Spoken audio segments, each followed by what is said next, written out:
The tale of the nuns' order during the Buddha's time is a saga that stirs the soul, a narrative woven with threads of determination, compassion, and profound wisdom. It was under the resolute leadership of Mahāpajāpati that this historic movement took root, forever altering the course of Buddhism and challenging the societal norms of ancient India.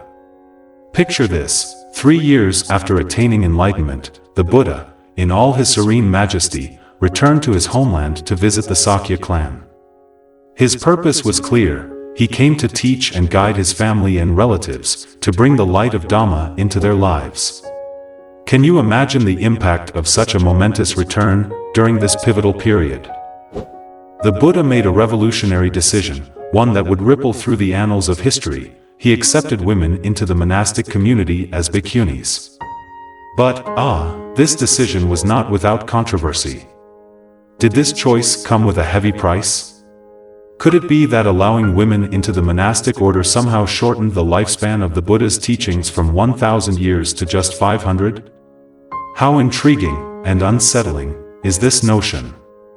And could this have been the reason behind the Buddha's initial reluctance to grant Mahāpajāpati Gautami's earnest requests to ordain, visualize, if you will, Mahāpajāpati, the very embodiment of determination and grace? After being denied entry into the monastic order several times, she did not waver. Imagine her standing before the Buddha, her head shaved, clad in the simple robe of a renunciant. Her eyes, filled with resolve, spoke of a burning desire to walk the noble path. How could one not be moved by such unwavering dedication? And she was not alone in her quest. Venerable Ananda, ever compassionate and empathetic, stood by her side. He, too, believed in the potential of women to walk the path of enlightenment and pleaded with the Buddha to allow them into the monastic fold. Finally, the Buddha, with the wisdom that only a fully enlightened one could possess, agreed, but not without setting conditions. He established the 8 Garudhammas, or 8 rules of respect, as a prerequisite for women who wished to join the monastic order. These rules were more than mere guidelines. They were designed to ensure that the monastic life remained pure, disciplined, and focused on the ultimate goals of morality, concentration, and wisdom. Can you feel the weight of this decision? The Buddha was not merely allowing women into the order, he was laying down a framework that would protect and preserve the integrity of the Dhamma for generations to come. Let us pause for a moment to reflect on the Buddha's final instruction in the Mahaparinibbana Sutta. After I am gone, the Dhamma and Vinaya will be your teacher. What a powerful testament to the enduring nature of his teachings. The message was clear: the Dhamma and Vinaya were to be the guiding lights for both monks and nuns. But this also raises a crucial question: what would happen if these precepts were neglected? Could such negligence lead to the decline of the Buddha's teachings? The very thought is enough to send chills down one's spine, and yet, despite these concerns, the Buddha's decision to accept women into the monastic community was nothing short of revolutionary.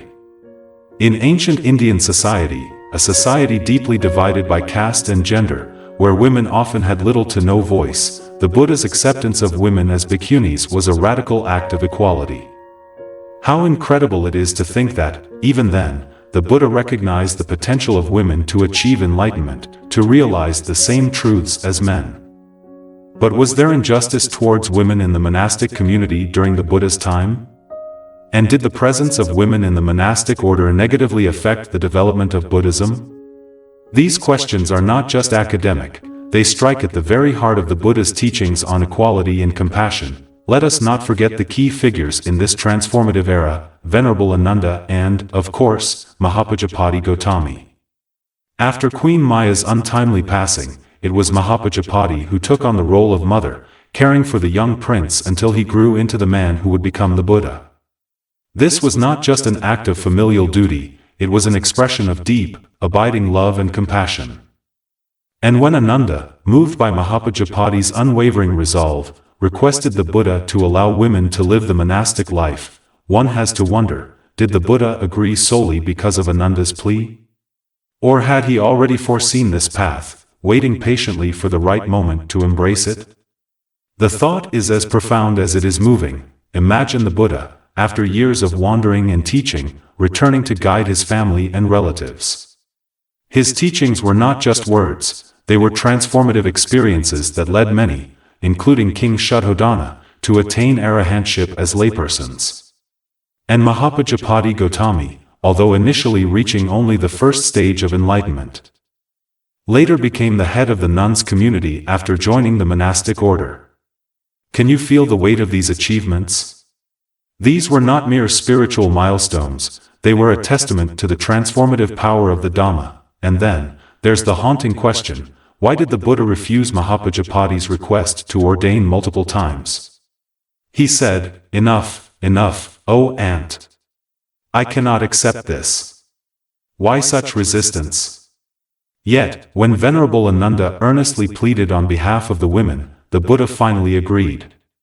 What was the Buddha's deeper reason behind this initial hesitation? Could it have been his concern for the challenging living conditions in the early monastic community, especially for women? Or perhaps he was considering the psychological and physical challenges that women might face in such a demanding life. How profound was his compassion, that he would weigh these considerations so carefully. Think about Mahāpajāpati, along with many other determined women, leaving the comfort of the Sakya clan and traveling to Vesali. They endured harsh climates, societal strictures, and the uncertainty of what lay ahead, all for the chance to be ordained. Doesn't their determination fill you with awe? This was the moment when the Buddha saw the strength and resilience in these women.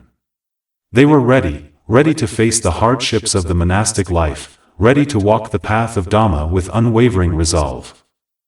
Moreover, the Buddha's attitude towards gender is nothing short of inspiring. Remember the story of King Pasenadi, who was disappointed upon learning that his queen had given birth to a daughter? The Buddha's response was profound. He reminded the king that the value of a person is not determined by their gender but by their actions and potential. Only the world disputes with the Tathagata does not dispute with the world. How deeply this resonates with the teachings of equality and compassion, yet, despite the Buddha's clear stance on gender equality, some still hold the view that the ordination of women led to the decline of the Dhamma. How can we reconcile this with the Buddha's teachings? The achievements of the nuns, especially the 10 great disciples led by Mahāpajāpati, stand as a powerful rebuttal to such views. Their contributions to Buddhism were not just significant, they were monumental. How can anyone question their place in the history of the Dhamma? Remember the great historical event when Mahāpajāpati and 500 nuns attained nirvana? Their legacy is a shining beacon of the Buddha's message that enlightenment is attainable by all, regardless of gender. So, as we delve deeper into these teachings, we must ask ourselves, what was the Buddha truly concerned about when he introduced the 8 Garudhammas? Was it an attempt to restrict women, or was it a compassionate measure to protect them from the challenges they would inevitably face in a patriarchal society? The 8 Garudhammas, while seen by some as restrictive, were in fact a means to safeguard the dignity and respect of women within the monastic order. They were not just rules, they were a reflection of the Buddha's deep understanding of the social dynamics of his time. Isn't it remarkable how the Buddha's wisdom transcends the limitations of time and culture? As we ponder the Buddha's legacy, let us remember that his teachings were not bound by the prejudices of his time. He saw beyond the superficial distinctions of gender and caste, recognizing the inherent potential for enlightenment in all beings. How inspiring it is to know that the Buddha's wisdom and compassion were so far ahead of his time, that even today, his teachings continue to challenge and inspire us. Let us also not forget the role of Venerable Ananda in this transformative journey. His empathy and understanding were instrumental in bringing about the ordination of women. But was it merely his persistence that swayed the Buddha, or was the Buddha already waiting for the right moment to act? The Buddha's wisdom often manifested in his ability to wait patiently for the right conditions to arise. His decision to ordain women was not just a response to Ananda's pleas, it was a carefully considered act, one that ensured the smooth integration of women into the monastic community. The Buddha once said, "Ananda, if women did not achieve ordination, the Dhamma and Vinaya might last long, the noble truths might last 1,000 years." But with the ordination of women, he predicted that the holy life would last only 500 years. What a profound and sobering statement. How are we to understand this?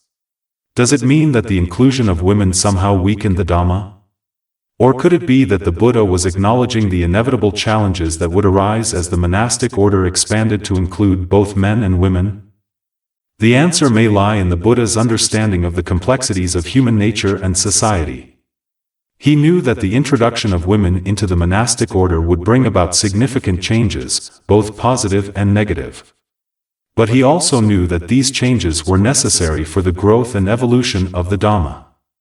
The Buddha's teachings were never about preserving the status quo, they were about transformation, growth, and the realization of truth. In the Nikaya system, Pali, Agama, Chinese canon, and Vinaya Pitaka, the Buddha's confirmation of the reduction of the Dhamma's longevity by 500 years after the ordination of women is recorded. This detail has led some to believe that women were the cause of the Dhamma's decline. But how could this be, when the Buddha himself acknowledged the equality of all beings? How could the ordination of women, who were so dedicated to the path, be seen as a negative force? The answer may lie in the editing and interpretation of these texts. The author recognizes that some details, such as those found in the Vinaya Mahāvāga, may have been influenced by the views of certain individuals, such as Venerable Kasyapa, who held strict views on women. These views may have been inserted into the scriptures to create a stricter interpretation of the Vinaya. But does this mean that the Buddha himself held such views? Or was he simply trying to navigate the complex social dynamics of his time? Consider this: if the Buddha lacked the insight to see that allowing women to ordain could cause challenges within the Sangha, then how could he have guided his followers with such wisdom and compassion? The Buddha's decision to introduce the 8 Garudhammas can be seen as a way to protect the integrity of the Sangha and ensure that women were fully prepared for the challenges they would face. Isn't it possible that the Buddha was simply acting out of deep compassion for women, recognizing the difficulties they would encounter in a society that did not fully accept their place in the monastic order? Let us also remember the example of Sunita, the low-caste man who was accepted into the monastic order by the Buddha. This act of compassion challenged the deeply ingrained caste system of ancient India and demonstrated the Buddha's commitment to equality. If the Buddha was willing to challenge the caste system in this way, why would he discriminate against women? The answer lies in understanding the Buddha's true intention, to guide all beings toward enlightenment, regardless of their social status or gender. The journey of women seeking the path of enlightenment was not an easy one. They had to overcome numerous difficulties, both physical and societal. Imagine the struggles they faced as they traveled from village to village, seeking ordination, enduring harsh conditions, and facing societal scorn. Yet, their determination never wavered. This determination, this courage, surely earned them the respect and admiration of society. How can one not be inspired by their example? When Venerable Ananda saw Lady Gautami in such a miserable state, her feet swollen, her body covered in dust, her face wet with tears, he was deeply moved. How could he not be? He went to the Buddha and asked, "Venerable Sir, do women, after ordination, have the ability to realize the fruit of stream entry? Or the status of arahant?" The Buddha's response was clear: women, after ordination, have the ability to realize the fruit of stream entry. Even the status of arahant. What a powerful affirmation of the potential for women to achieve enlightenment. This response emboldened Ananda to continue advocating for the ordination of women. With the wisdom of a fully enlightened one, the Buddha was allowing the Dhamma to unfold, waiting for the right conditions to arise. He knew that societal reactions could be harsh, but he also knew that the time was right for women to join the monastic order. The Buddha's decision was not a reaction to external pressures, it was a carefully considered act of compassion, one that would ensure the smooth integration of women into the monastic community. At times, it was not Venerable Ananda's questions that changed the Buddha's stance on ordaining women, but rather the Buddha was waiting for the monastic members to raise the request for female ordination. This created better conditions for women when joining the monastic order. The Buddha's calm and careful attitude was often reflected in the scriptures, where he always waited and listened to opinions from all sides. Thanks to this, when the Buddha made a decision, it received easier support. When the Buddha said, "Ananda, if women did not achieve ordination, the Dhamma and Vinaya might last long, the noble truths might last 1,000 years," he was acknowledging the complexities of human nature and the challenges that would arise with the ordination of women. But does this mean that women were a negative force in the Dhamma? Absolutely not. The Buddha's teachings were never about maintaining the status quo, they were about transformation, growth, and the realization of truth. In the Anguttara Nikaya, the Buddha also confirmed that women are an essential part of maintaining the longevity of the Dhamma. Here, Kimbila, when the Tathagata has passed away, if monks, nuns, laymen, and laywomen live with respect and obedience to the teacher. This is the cause, this is the reason, Kimbila, for the longevity of the true Dhamma. This statement is a powerful affirmation of the role of women in Buddhism. How can anyone doubt their importance in preserving the Dhamma? When one understands the truth of the Dhamma, all scriptures and teachings are merely means to help one cross the river. Once enlightenment is attained, we must leave those means behind and continue the journey with a spirit of non-attachment, free from all worldly disputes. Therefore, whether women harm the Dhamma is not a matter of importance to argue about. According to the spirit of the 8 Garudhamas, accepted by the nuns, the Buddha advised, Ananda, now I declare the 8 rules of respect for women, which women must observe and uphold for life. The Chinese canon is not as clear as the Pali text. Ananda, a person who considers the future and builds a dam for a large lake so that the water cannot overflow, will not transgress for life. In the 8 Garudhamas, a woman who wishes to receive the bhikkhuni ordination must present herself before both the monks and nuns' orders after completing the Sikamana stage. However, after Mahāpajāpati received the 8 Garudhamas, the Buddha said that from that moment, she immediately became the first bhikkhuni in the Buddha's monastic community. The Buddha said, Ananda, from the moment Mahāpajāpati Gautami accepted the 8 rules of respect, at that very moment, she was raised to the higher rank. This clearly shows that Mahāpajāpati was indeed the first bhikkhuni ordained by the monks after being accepted by the Buddha into the monastic order. Rahula was the only young novice present in the Buddha's community at that time. Although some believe that accepting the 8 Garudhamas is unfair to the nuns, from the author's perspective, there is no injustice in women accepting the 8 Garudhamas.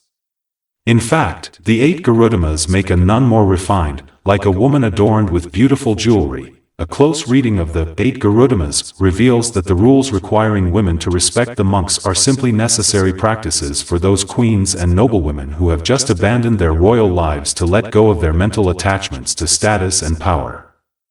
Just as the Buddha once allowed the barber Upali to be ordained before the princes to drain their pride, the 8 Garudhamas make a bhikkhuni more beautiful, like a wealthy and beautiful woman adorned with splendid jewelry.